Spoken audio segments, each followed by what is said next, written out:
नमस्कार, आप देख रहे हैं द रियलिटी और आज हम बात करेंगे बिहार के स्थिति को लेकर। जैसे कि बिहार की स्थिति जो है वो काफ़ी बुरा स्थिति पे चल रहा है और बिहार में बहुत सारा समस्या है। समस्या एक नहीं है, समस्या हर क्षेत्र में है और हर फील्ड में है। जैसे कि बता दें, बिहार में रोजगार की कमी है और शिक्षा की कमी है और मेडिकल लाइन की कमी है। हर क्षेत्र में अगर जहाँ तक बात करें तकलीफ ही तकलीफ है और वही जानेंगे कि क्यों ये तकलीफ है और किस तरह से इस तकलीफों को सामना करना पड़ेगा और क्या ऐसा करें कि ये दुख, ये जो समस्या है बिहार से जड़ से मिट जाए और बिहार फिर से एक इंडिया में नंबर 1 स्थान पे आ जाए। तो इसी के बारे में हम बात करेंगे। हमारे पास है हेमंत सिंह कुशवाहा, जो इनसे सलाह लेते हैं कि क्या इनका विचार है, क्या ऐसा बिहार में परिवर्तन किया जाए जिससे ये अपना बिहार की जो स्थिति है वो बदल सके। सबसे पहले नमस्ते सर आपको। आपके चैनल के सभी श्रोताओं को मेरे तरफ से बहुत बहुत शुभकामनाएं। जैसे कि हम सब देख रहे हैं कि कुछ वर्ष पहले 1961 के समय में बिहार अपने पूरे इंडिया में नंबर 1 पे था, बट अभी क्या ऐसा स्थिति आ गया है कि बिहार बिल्कुल भारत से पिछड़ा राज्य बन गया है और यहाँ पे हर एक चीज़ का समस्या है। ऐसा नहीं कि केवल एक बेरोजगार का ही समस्या हर फील्ड का है। शिक्षा की बात कर लें या मेडिकल लाइन की बात कर लें या एक आम पब्लिक की बात करें तो कोई भी ज़्यादातर खुश नहीं रह पा रहा है यहाँ पे।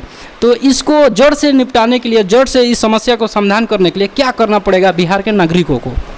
देखिए, सबसे बड़ा चीज़ है भ्रष्टाचार। जब तक बिहार में भ्रष्टाचार रहेगा तब तक बिहार सुधर नहीं सकता है, ये निश्चित है। जात पात की राजनीति, बिना क्वालिफिकेशन को नेता को राजनीति में आना, ये तीनों बहुत बड़ा मूल्य सवाल है। देखिए, सबसे बड़ा जात पात की जो राजनीति होती है, अच्छे लोग चुन कर नहीं आते हैं जो अपना सवाल सदन में उठा पाए। एक परिवार से 17 बरिस, एक परिवार से 15 बरिस मुख्यमंत्री रह जाना बड़ी दुर्भाग्य की बात है। दुर्भाग्य की बात है। और दूसरा बात है कि उतना कंटिन्यू एक ही परिवार से मुख्यमंत्री बनता है, इसके बावजूद भी कोई विकास नहीं होता है। देखिए, विकास की बात करें तब न कोई निजी अपना विकास करे तो थोड़े बिहार सुधर सकता है।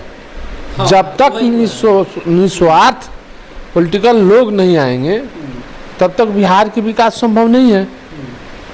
सब जो भी आते हैं सत्ता में अपने व्यवसाय के रूप में आते हैं, कारपोरेट समझ लिए हैं राजनीति को, इसीलिए बिहार के विकास नहीं हो रहा है। लालू यादव की सरकार में जंगल राज की सरकार माना जाता था।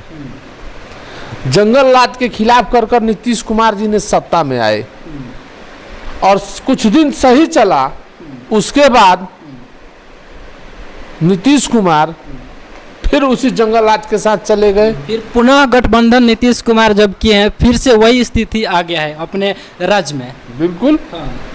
वही स्थिति फिर आ गया है, जंगल राज की तरफ बिहार जा रहा है।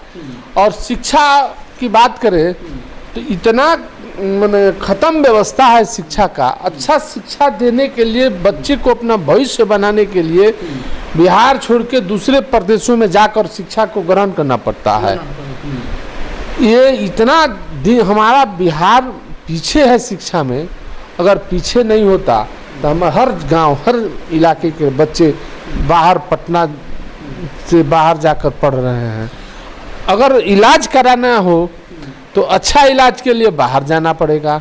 आए दिन आप देखें, एक आँख का दिखाने के लिए नीतीश कुमार दिल्ली जाते हैं, इसके मतलब उनका स्वास्थ्य व्यवस्था यहाँ ठीक नहीं है। इसीलिए वो खुद जब दिल्ली जाते हैं तो आम जनता क्यों नहीं जाएगा? सब लोग अपना आँख की रोशनी बचाने के लिए, अच्छा इलाज कराने के लिए तो बाहर ही जाना पड़ेगा। खुद को भी इन लोगों को शर्म नहीं आता है कि हम एक स्टेट का सीएम हैं और दूसरे स्टेट में जा रहे हैं अपना ऑपरेशन कराने के लिए, इलाज कराने के लिए। इस पे कभी अपने आप पे वो घिरना, ऐसा बात को सोचा होगा कि हाँ हम एक शर्म वाली काम कर रहे हैं? देखिए, उन लोगों को क्या शर्म की बात है बताइए? जब हमारे घर में इलाज नहीं होगा तो दूसरे घर में तो जाना होगा। हमारे स्टेट में इलाज सही नहीं हो रहा है तो दूसरे स्टेट में तो जाना लाजमी है। अगर हमारे यहाँ के मुखिया ही दूसरे पर विश्वास करता है, अपने यहाँ के डॉक्टरों पर विश्वास नहीं करता है, तो उस राज्य का विकास संभव कैसे होगा? संभव नहीं हो सकता है। अभी देखिए, स्वास्थ्य का ये रहा, शिक्षा का बताया और रोजगार का देखिए, अभी तो हल्ला हुआ है ना।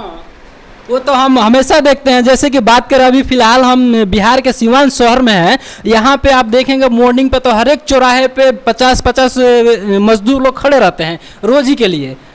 तो क्या अभी कभी भी ऐसा सरकार सोचा है कि ये कोई प्लांट डाल दे या कोई कारखाना डाल दे जहाँ पे कुछ मजदूरों को रोजगार मिल सके? देखिए, कैसे कोई रोजगार डालेगा? कौन व्यापारी आएगा सीमान में? क्राइम भी तो बहुत है, डर यहाँ नेता सुरक्षित नहीं है, प्रशासन सुरक्षित नहीं है, तो क्या कारपोरेट व्यवसायी सुरक्षित है? इस सरकार में नेता भी सुरक्षित नहीं, और पूंजीवादी की तो छोड़ ही दीजिए, पूंजीवादी तो और सुरक्षित नहीं है। जब सुरक्षित नहीं रहेंगे तो कैसे कोई आकर पूंजी यहाँ लगाएगा? पूंजी लगाकर अपना जान गंवाने के लिए आएगा, नहीं आ पाता है यहाँ। अच्छा, एक आप क्या संदेश देना चाहेंगे बिहार के जो सारे लोग हैं, उनको क्या संदेश देना चाहेंगे कि ऐसे नेता को सिलेक्ट करे जो जड़ से इस समस्या को समाधान करे और वर्क पे, जो काम पे बात करे, जातिवाद पे बात ना करे? देखिए, जातिवाद एक ऐसा चीज बन गया है ना राजनीति में, वो कट नहीं सकता है। अभी की स्थिति में कुछ दिन चलेगा, लेकिन हम बिहार की जनता जब तक 5-5 साल के समय देगा तब न देह में डर होगा। अब हम बन गए, हमारे मेहरारू बन गई, हम अपने बेटा के बारे में सोच रहे हैं, फिर नाती के बारे में सोचेंगे, तो ऐसे थोड़े विकास होगा। उन लोगों निजी विकास हो सकता है, लेकिन राज्य के विकास नहीं होगा। ऐसे ही जनता को सोचना चाहिए कि हर बार हर किसी नया चेहरा को लाया जाए। जब तक नया चेहरा हमेशा कंटिन्यू नहीं होते रहेगा, आप तो फिर विकास संभव नहीं है। तो कहाँ है इस तरह का बात जनता के माइंड में आता? कहाँ है? कभी भी नहीं आता है। जब चुनाव का बात आएगा तो नेताओं ने इस तरह से घेराबंदी कर देंगे कि लोग जात पात में आ जाएगा और जात वाले को ही मतदान करता है लोग। देखिए, यही न कह रहे हैं, जब तक शिक्षा नहीं होगा तब तक विकास कैसे हो सकता है? आज जिस मनुष्य के जीवन में 3 चीज अहम चीज है, स्वास्थ्य और शिक्षा और रोजगार। इस तीनों काम के लिए इस काम के लिए बाहर जाना पड़ता है। अच्छा, आपको क्या लगता है कोई भी ऐसा पार्टी जिन्होंने आया है प्रचार करने के लिए, तो वो शिक्षा पे कभी कोई पार्टी बात की है? कोई भी पार्टी मेरे ख्याल से नहीं बात करती है कि हमारी सरकार आएगी तो शिक्षा को सुधारेंगे, शिक्षा में इम्प्रूव लाएंगे। सब लोग आते हैं तो जातवाद और दूसरे को कमियां दिखाकर और चले जाते हैं भाषण में। देखिए, हम तो दूसरे को कहे नहीं, हम तो कह रहे हैं 30 साल में 30 साल के शासन काल में एक बच्चा छोटा से बड़ा हो जाता है, मैच्योर हो जाता है, उसको भी सोचने का क्षमता हो जाता है। और 30 साल में अभी भी आज के दिन में बिहार के बच्चे अच्छा शिक्षा के लिए दिल्ली ऐसे स्टेट में, बेंगलोर ऐसे स्टेट में, पुणे ऐसे स्टेट में, कोटा ऐसे जगह पे जाते हैं। क्यों? आखिर क्यों जाते हैं? यहाँ की शिक्षा व्यवस्था नहीं है। सरकारी स्कूलों की व्यवस्था देखिएगा तो शिक्षकों को बहाल किया जाता है, पढ़ाने के लिए, और उन लोगों को काम होता है पशु गिनती में, जनगणना में, बिल्डिंग बनाने में, एमडीएम चलाने में। उन लोगों को तो ऐसे ही 2-3 मास्टर लोग चले जाते हैं, अलग अलग काम उनसे लिया जाता है। तो शिक्षा के में पढ़ाई कैसे होगी? बच्चे नहीं पढ़ते। कहीं ना कहीं सरकार के माइंड में ये चीज़ नहीं आता है कि क्या ऐसा करे कि शिक्षा जो टीचर लोग हैं वो ज़्यादा एजुकेशन बच्चे को देने में फोकस करे, न कि वो राजनीतिक में, ये जनगणना में जाए और पोलियो के बूंद पिलाने में जाए, ये सब कार्यों में न जाने के लिए कभी ऐसा सलाह आया है सरकार की तरफ से? देखिए, हम लोग तो सलाह दिए भी हैं।